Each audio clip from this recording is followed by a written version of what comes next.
In this video, I'm going to teach you how to create parallax effect in Elementor. So in order to do that, first head over to elementor.com and click onto this get started option right here in order to get started to your account, or click onto this login in order to log into one. We will use WordPress in order to host Elementor, so you just do the same thing by creating an account on it, and then you can connect those two together. Now here is actually my Elementor editor. And if you want to create the parallax effect right here, you just need to head over and then just choose any part of your page that you want to apply that parallax with.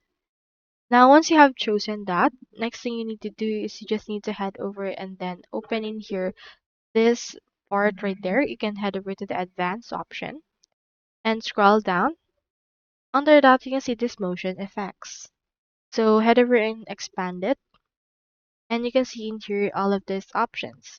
So make sure to enable the scrolling effects, and from there you should be able to see the parallax effect that you can actually add.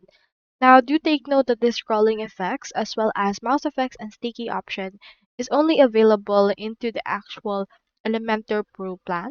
So if you have it, you can head over and then enable it and just choose parallax from that option.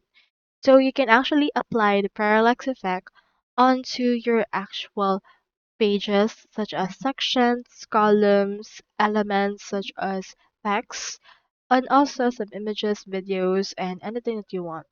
So this parallax effect will allow you to set the speed and direction of the effect, allowing background layers to move at different speed than foreground content to create a sense of depth as you scroll.